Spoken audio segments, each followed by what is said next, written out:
नमस्कार दर्शकों, आध्यात्म के गूढ़ रहस्यों को सुलझाने वाली हमारी इस रिसर्च में आप सभी का एक बार फिर से स्वागत है।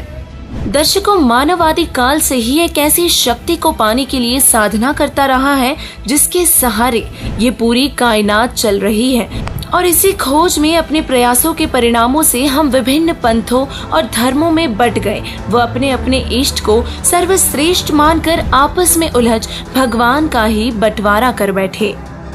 संत गरीबदास जी महाराज जी इसी स्थिति को स्पष्ट करते हुए कहते हैं, कोई कहे हमारा राम बड़ा है, कोई कहे खुदाई रे, कोई कहे ईसा मसीहा बड़ा है, ये बाटा लगाई रे। लेकिन वास्तविक परमात्मा एक ही है, जो सर्वशक्तिमान है, जो सबका रचनहार है और जो सबका पालनहार है। हमने परमात्मा से शक्ति प्राप्त किसी भी देव को भगवान मानकर आपस में ये दीवार खड़ी कर ली, और आध्यात्मिक ज्ञान के अभाव में भगत समाज की दशा कुछ ऐसी हो गई कि जैसे कोई जिले के डीसी को ही प्रधानमंत्री जैसी शक्ति युक्त मानने लग जाए। तो ऐसे न्यूज का प्रयास इस उलझी हुई गुत्थी को सुलझाकर इस निर्णय पर पहुंचना था कि आखिर सबका मालिक एक है। कौन है वो जो इस कायनात को रचने वाला है, जो सर्वोच्च शक्ति युक्त है और जो अविनाशी है, और जिसकी तलाश ये जीव युगों पर्यंत से कर रहा है। इस बात को जानने के लिए हमने अपनी खोज में अपने मूल सदग्रंथों को आधार बनाया, जिनमें परमात्मा की पहचान और उसकी महिमा लिखी है। इसके अलावा परमात्मा का साक्षात्कार करने वाले महापुरुषों की वाणियां भी हमारी रिसर्च का आधार रहा है। शुरुआत में जब हमने वेदों को टटोला तो कुछ ऐसा निकल कर आया कि हम भौचक्के रह गए।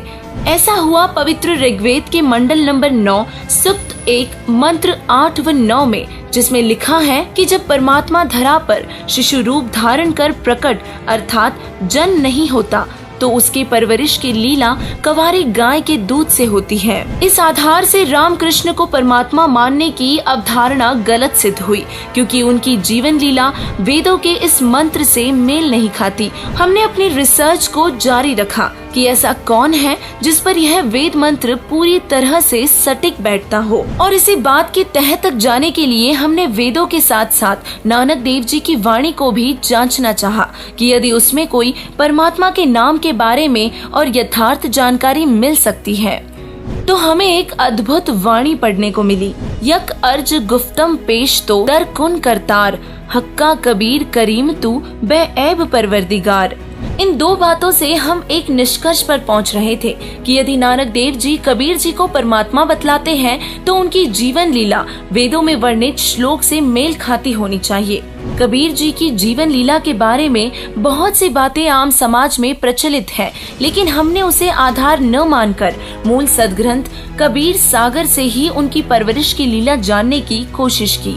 तो उसमें पाया कि कबीर जी की परवरिश की लीला कंवारी गाय के दूध से ही हुई थी, और इसी प्रकरण का समर्थन कबीर जी का साक्षात्कार करने वाले गरीबदास जी महाराज जी ने भी अपनी अमृतवाणी में किया है।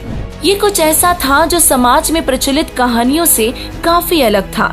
हमें वेदों के मंत्र कबीर जी की जीवन से जुड़ते दिखाई दिए। कुछ पहचान बन रही थी परमात्मा के बारे में। हमने वेदों में कबीर जी का नाम ढूंढने की कोशिश की तो एक लंबी फहरिस्त हमें प्राप्त हुई। ऋग्वेद मंडल नंबर 9 सूक्त 86 मंत्र 26 और 27 में, ऋग्वेद मंडल नंबर 9 सूक्त 82 मंत्र 1 और 2 में, ऋग्वेद मंडल नंबर 9 सूक्त 20 मंत्र 1 में व और भी अनेकों स्थान पर कहा है कि परमात्मा अपने निज लोक से गति करता हुआ सहज शरीर पृथ्वी पर आता है, भक्तों के संकटों का नाश करता है, और उनका नाम कबीर देव अर्थात कबीर परमेश्वर है। हम काफी हद तक आश्वस्त थे कि कबीर जी ही परमात्मा है, लेकिन फिर भी हमने दादू जी, जो कि एक महान संत हुए हैं, उनकी वाणियों में भी इसके प्रमाण देखने चाहे तो कुछ ये मिला, जिन मोको निज नाम दिया सोई सदगुरु हमार, दादू दूसरा कोई नहीं कबीर सिरजनहार। कुछ ऐसा ही समर्थन गरीबदास जी महाराज जी की अमर वाणी में मिला। अनंत कोट ब्रह्मांड का एक रति नहीं भार, सदगुरु पुरुष कबीर है कुल के सिरजनहार। इतना सब होने के बाद हमें यह शंका बनी कि यदि कबीर जी परमात्मा है तो गीता ज्ञान देने वाला कौन है? क्या वो परमात्मा नहीं है? जब ऊपर वर्णित ज्ञान के प्रकाश में पवित्र गीता जी को पढ़ा तो इसके पट खुलते चले गए। परमात्मा अविनाशी होता है, लेकिन गीता ज्ञान देने वाला तो खुद कहता है कि मेरे बहुत से जन्म हो चुके हैं। और ऐसा वर्णन गीता जी के अध्याय 4 श्लोक 5 व 9 में, अध्याय 10 के श्लोक 2 में है। इसके अलावा अध्याय 15 के श्लोक 17 में उत्तम पुरुष कोई और बताया है जो सबका धारण पोषण करता है, और इस प्रकार स्पष्ट है कि गीता ज्ञान देने वाला परमात्मा नहीं है। अब प्रश्न ये उठता है कि कबीर जी परमात्मा है तो इसका प्रकरण कुरान शरीफ में भी मिलना चाहिए, क्योंकि सबका मालिक तो एक है ना। तो हमने की शुरुआत पवित्र कुरान को टटोलने की, और हमें अपनी मंजिल मिली सूरत फुरकान 25 की आयत 52 से लेकर 59 तक, जिसमें कबीर जी को धरती व आसमान के बीच में जो कुछ भी है उसका रचने वाला बताया है। कबीर जी को ही हमारे गुनाहों को बख्शने वाला बताया है। इस प्रकार सदग्रंथों से व परमात्मा प्राप्त संतों की वाणियों से एक बात निकलकर स्पष्ट रूप से सामने आई कि कबीर जी ही भगवान है। अब एक शंका हमारे दर्शकों को हो सकती है कि जब कबीर जी भगवान हैं और सभी सदग्रंथों में उनका वर्णन है, तो आज तक उनको भगवान रूप में कहीं पूजा क्यों नहीं गया, जबकि सदग्रंथों का तो पठन पाठन युगों से चलता रहा है। दरअसल परमात्मा की महिमा कुछ ऐसी है कि उसको जीव अपने प्रयासों से नहीं जान सकता। जिस पर परमात्मा ये मेहर बख्शते हैं वही उनकी स्थिति को जान सकता है, वह अन्य को बतला सकता है। अपनी समझ से जीव केवल अटकल लगा सकता है और यथार्थ नहीं जान सकता। और इसी कारण कबीर जी कहते हैं, गुरु बिन काहू न पाया ज्ञाना, जो थोथा भुस चढ़े मूढ़ किसाना।